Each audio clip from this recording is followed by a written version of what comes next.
Hi, everyone. Welcome back to Two Moms, Too Much Coffee. We have Tempest here, and we also have, Hey guys, it's Jhshell. hey, Jhshell. Hey Tempest. So I was actually thinking about how much my house is an insane mess of toys. Like, I quite literally have toys in like every room of my house. And my wonderful, wonderful son gets like he'll like start playing with all of them, but then all of a sudden he's like gets bored and just starts doing like full laps around my house. And so I'm like immediately like just like Googling what toddler activities can I do near me that are either free? Is the weather okay? Calling up my friends, like, can we do a play date? Like anything, like quite literally anything. And it just like really led me to think about our topic for today. Am I supposed to be like the one that's like fixing his boredom, or am I like fixing my own discomfort? Are we doing too much for these kids? Yeah, I'm like, is this gonna be something that we really don't agree on, or do we actually agree on this? I don't know. I'm excited to hear a little bit more, but I feel like that's just such a hard part of like parenting. It's like, are we doing too much? Are we not doing Mhm. enough? Mhm. So, I mean, yeah, I'm excited to get into this a little bit more.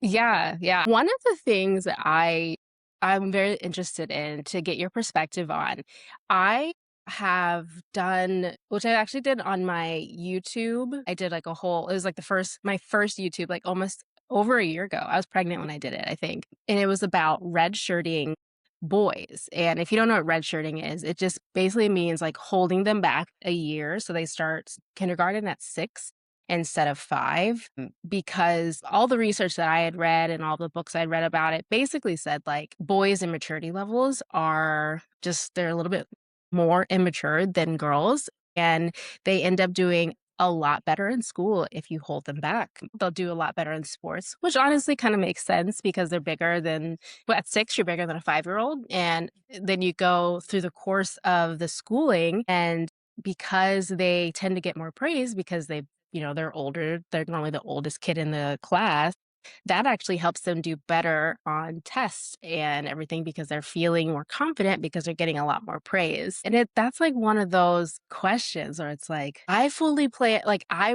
would have redshirted my son, but I don't have to because of his birthday. So he is going to go in at 5, but his birthday is in October. So he'll still be the oldest in the classroom because the cutoff is like a month and a half before. And so he will already be the oldest. But I actually have so many thoughts about it, but I do think that that might be doing the most, you know? Yeah. Yeah, I feel like that one's a hard one because it's like, are you doing the most? But like, and that's the aspect of parenting, right? Like, are you doing the most or are you just doing what you think is best? And I feel like this really, it's very different, but it leans into me like thinking a lot about the Colombian culture aspect of like how Naya is growing up. And like a Mhm. lot of times in Hispanic culture, showing or sacrificing a lot is how you show your love. Then it's like, am I doing the most if I'm sacrificing a lot? But then I'm also depleting a lot from myself. And so there's a lot of the aspects of like her growing up with this mixed identity that I myself struggle with because I want to make sure that she is growing up with both sides and not just half Colombian, half black, but fully Colombian, fully black. Like I wanted to learn that she is fully part of her or that is fully Mhm. self. And so I feel like sometimes I'm doing too much because I'm like really wanting her to grow up with those traditions. I'm like wanting her to be around that side. I'm wanting her to, me and Nick have a lot of conversations. And one of the things that like our really big focus is right now is Spanish. And that's been really hard because we're in this time phase right now where she's picking up a lot of words. She's like a sponge. So we're Mhm. saying a lot of things in English, but he's speaking to her in Spanish. And so we're both trying to like, he's also teaching me in Spanish. So I'm like, Mhm. too much of like, are we going to confuse her when like she says thank you instead of thank you? And we're like, are we like, are we giving her too much? Like, what's the word I'm looking for? Simulation of like trying to teach her both languages right now, which I know people do it every day. Nick did it, but I'm like, am I overwhelming her with trying to make sure that she isn't just settling in regards to her culture, in regards to how she grows up, in regards to her identity, instead of just letting it naturally kind of fall into place. Yeah.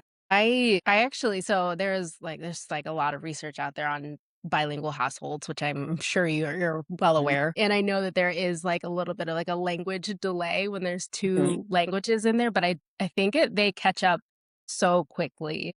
So I don't know. I think we might be on the same side on this one. I don't think we're doing the most by any means, especially I would say like culturally. I think it's so important that she knows, both sides. And I also your stance on, she's fully Colombian and fully black. That I love that you said that.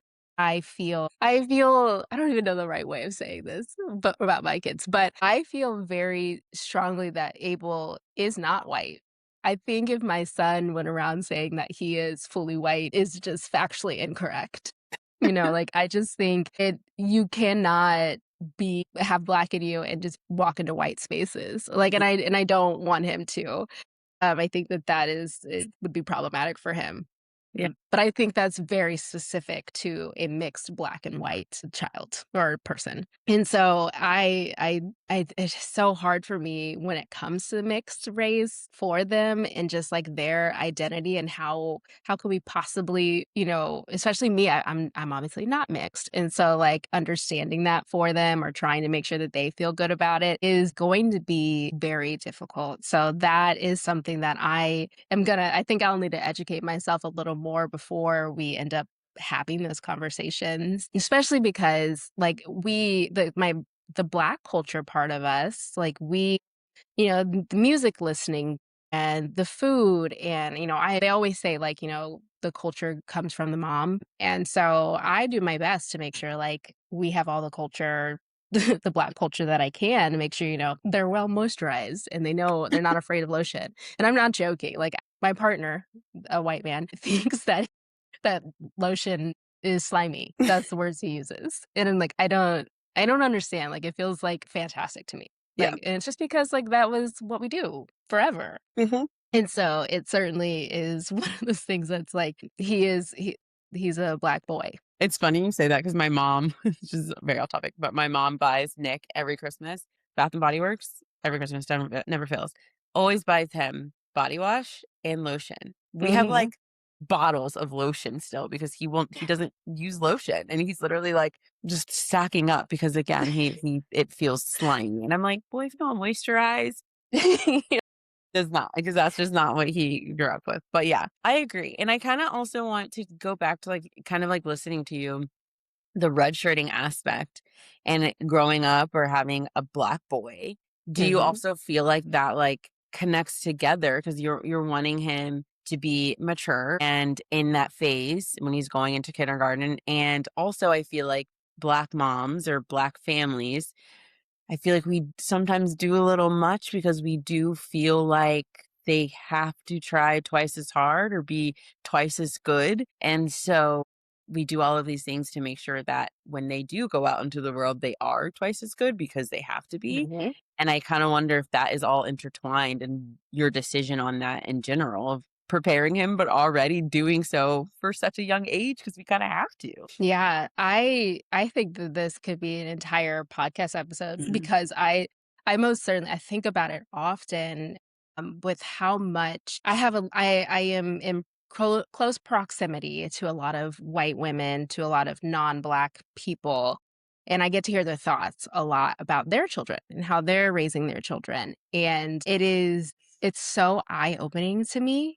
because I that they make decisions that I would never. And Mhm. it's very I would say like, morally I morally understand their decision, but I would never do it. And for example, one individual that I know, she really wants her child to grow up around minorities. And they're making decision. They haven't fully made it, but they're making decisions on where to move because they wanna make sure that even though they have the funds to be in a very well academic school, they don't want to because that's a very white school. And both you and I know we both went to very white schools, but I honestly don't think I would have changed that. I think my parents made a great choice by giving us the education because as you said, you have to be twice as good in order to get anywhere in the US as a Black woman, as a Black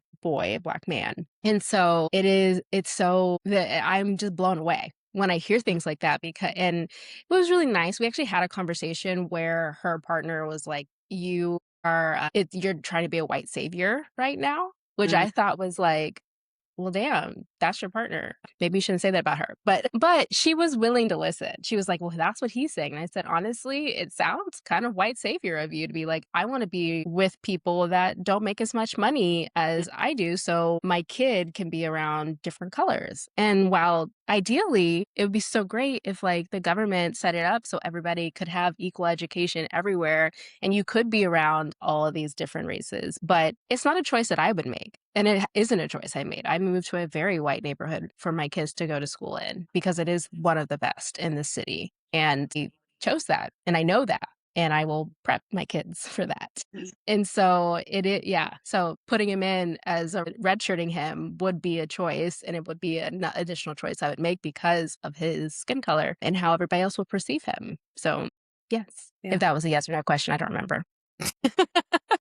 No, just gotten it through. But yeah, it's funny. It's so two-sided, and I don't know if that's the best word for it, but like the white school, which we, as we know, we both went to, and we did get great education because of that. And our parents purposely allowed us to go Mhm. there. Allowed is a strong word. But on the other end of the thing, it's like I understand, or my fears, I would also want the same thing for Naya. It's also Mhm. like because of that, I feel like I'm going to have to double down on teaching her cultural aspects. So when she Mhm. goes out into the world, she knows about other things besides the small, like, white community she grew up in.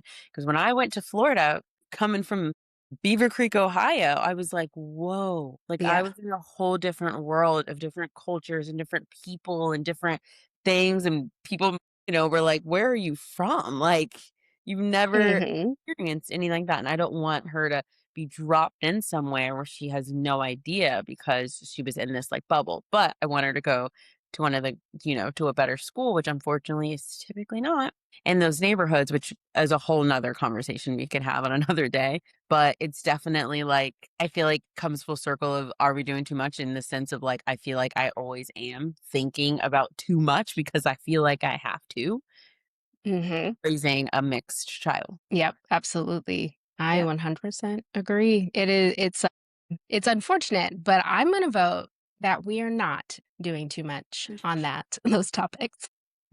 I would love to go back into the boredom piece that I started with. In this climate environment we are in now with social media and the constant amount of you should do this for your toddler, do this and get this toy for your toddler. And if your child's bored, here's a 15-minute activity for them to do. Here's a creative box, a DIY subscription box you could use for your toddlers. Like those are the types of ads I get 24/7 on Instagram, on TikTok, or wherever I'm at, telling me how to keep my child from not being bored. And I do wonder if not allowing our children to be bored is actually a problem, Like, is it just because I don't wanna hear him whine and I don't wanna hear him pacing around the house? Honestly, I don't even remember from myself my parents ever playing with me. So, like, I think maybe I am doing too much when it comes to, like, boredom with my kid. Yeah. I feel like I am constantly yesterday was a prime example. I'm constantly making sure we have something to fill the space, the time. So, like, yesterday, we were like, "We have no plans. Let's go to the aquarium. We have a membership, like, let's go Mm. do it. It's already paid for, like, she'll love it." And she was in there like, "Girl, I'm tired of looking at these fish. Like, I wanna go run around outside and play in dirt, whatever." But yeah, like, did we need to do that? Could we just have stayed at home? Probably, but I just felt like we need to do something. Even today, I was like, "Okay, like, we don't have plans, so, like, maybe should we just, like, go walk around, like, the shops and go to, like, Home Goods and just, like, hang out?" And, no, we ended up staying home. But I also Mhm. will say I think that's why I do appreciate us doing, like, a toy rotation because kids should be bored so that Mhm. their wheels start turning in their head, and I do feel like if we did have, like, all the toys out all at the same exact time, which sometimes it gets really easy to do when she pulls one out to just leave it out, then her imagination is not gonna run wild like I want it to do. But I am definitely the one that, like, during the week, I'm like, "What are we gonna do this weekend?" How are we gonna split up Mhm. before nap and after nap? Like, what's my plan? Instead of just like I'm sure my parents were like, "We don't have anything to do, so you're gonna stay at home and go in your room and have a good day. Like, have fun. Yep, Bye." And I don't know when exactly. those tables turned of like I mean, of course, I'm sure social media has a really big, place in that, but sometimes I'm like, "Girl, just relax and sit down. Like, you don't need to do anything. Like, she's okay." Yeah. Yeah, exactly. The, like, overscheduling myself is the like, I had a friend of mine that's, like, told me, "You were always doing something. You're always out with your kids." And it's like, yeah, because I cannot stand being home with him. Like, it is, like it's too much for me. I really do think it's a personal problem for me. It's not that I don't I can't stand the whining. And I Mhm. do it's like now I'm reflecting. It is me. I am the problem. And it is, probably something that I need to, learn to handle that like, now my kid every day is like, "What are we doing today?" Instead of being like, "Well, I'm gonna just, Mhm. go playing with a train track or go play with worms in the dirt." Like, something that I don't have to be in charge of his fun. And so, it's something that I definitely burnt myself out on it, even though I'm still doing it. So, I'm currently burning myself out. Now he has that expectation set. Yes, exactly. Well, what do you feel like is, like, the last thing you did for either Abel or Sequoia that you're Mhm. like, "They can do this by themselves. They don't need me to do it, but you did it anyway." Sake of doing too much. One of the so our daycare does something called a Brigance test or some Brigance questionnaire. I really Mm, basically they're evaluating our kids, and that's what we talk about with parent teacher conferences with them. And yes, my daycare is a parent teacher conference. And it is so interesting to me because there's a part that's called adaptive behavior, and it really we would describe it as like occupational therapist things. mm, So how, can they do things for themselves and how well do they do them for themselves? And my children always score so low on that part. They do so great on all the academic stuff, but mm, not great on the adaptive learning things. And it's like, they're like, well, he can't tie his shoes. He can't like this, at different points in while he's been there for a while. Like he can't pull up his pants. He can't put his shirt on. He can't put his socks on. He can't button his own pants. So those are things that I do constantly for him I find it to be much easier for me to do it than for him to do it, and in turn, now he doesn't know how to do it, and that's an issue, especially because given his age, he's now 3. And so those things I think today I put his socks on for him. So I would say that that's probably something that I knew that he could probably do himself. He definitely can do it himself. I've seen him do it for himself, but I do it anyway because it's easier. yeah.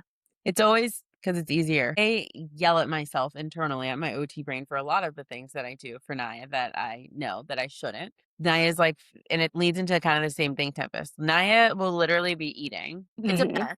She's doing it independently. It's a god awful mess, but she's doing it. She's scooping, bringing it to her mouth, and then all of a sudden, she'll hand me the spoon. And what do? I walk over and then I start and I'm like and as I'm doing it, I'm like, "Why am I doing this?" Like, she's doing it, but then I look at the clock and I'm like, "Well, it is getting late, so let's just, like, let's go ahead and feed her." Like, things like that where I'm like, "I did not need to do that for her." And she's doing all of these things now, like, where she's picking up on things, like, she'll put her sock on top of her foot. So, like, she knows where the Mhm. sock's supposed to go, and, like, she is showing me that, like, puzzle like, all the puzzle pieces are falling where they're supposed to fall, everything's getting glued together. She's connecting the dots. And I find myself doing a lot for her. Like, that's just a prime example. But it's funny because you have mentioned, like, it's just easier to do it. And one of the biggest things that I would always talk about talking to parents, especially with tying shoes, is like, especially with tying shoes. You want them to tie your shoes right when you're ready to leave the house, when you're rushing. So you're just like, let me just do it myself. And I would always say, like, that's the worst time to teach or, like, practice tying shoes. Like, just give them the shoe and you're just, like, hanging out and then have them practice. I can tell that that's gonna be something that I'm literally gonna have to teach myself because it's so easy Mhm. saying it, but I am such a go, go, go, like plan, plan, plan. We're supposed to leave the house at 6:30. It's 6:31 that I'm gonna struggle with that. I'm just gonna do it.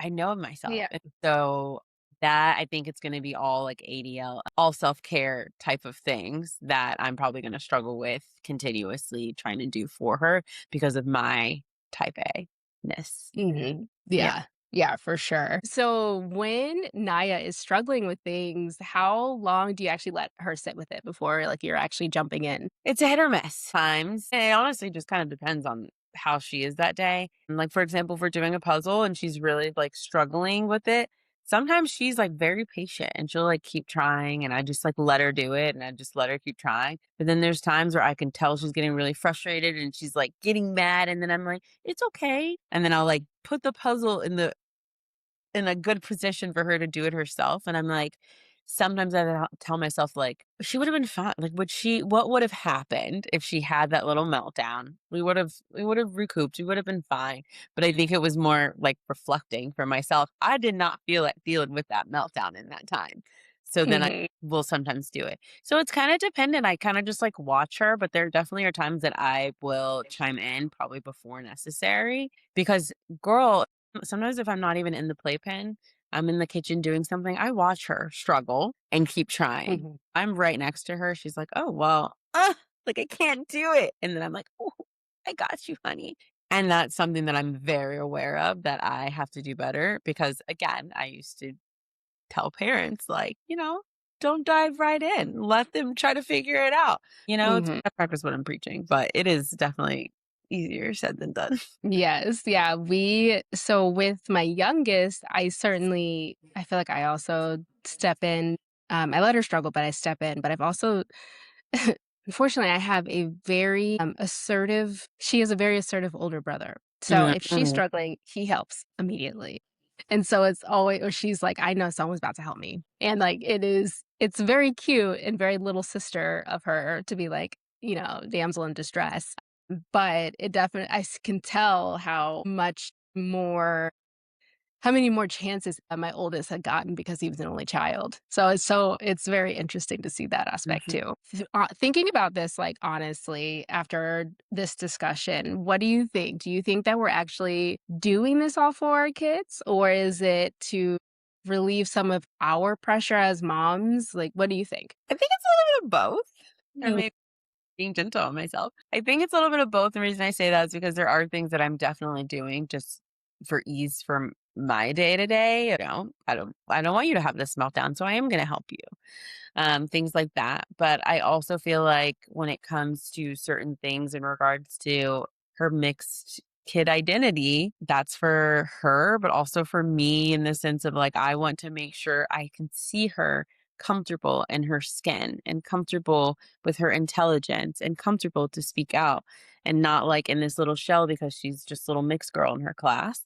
So I feel like both. I'm doing it for both of us, girl. mhm. Yeah. I feel that, and I think that there's nothing wrong with that. In order to survive, we gotta also fill our cup too, and if filling our cup means we're doing a little bit more to make our kids' lives easier for a little bit of time, I think that's okay. I agree. I agree. Well, we appreciate you guys having this conversation with us and listening in, but we really would love to hear from you as well. So if you could please drop a comment, like, comment, subscribe, share with somebody who might resonate with thinking that maybe they might be doing a little too much for their kids or they're not doing enough. And this world's already hard. So our goal is to make our kids' lives easier. Whatever works for you guys, we want to hear about it. So thank you so much for listening. And until next time, Bye, guys. bye.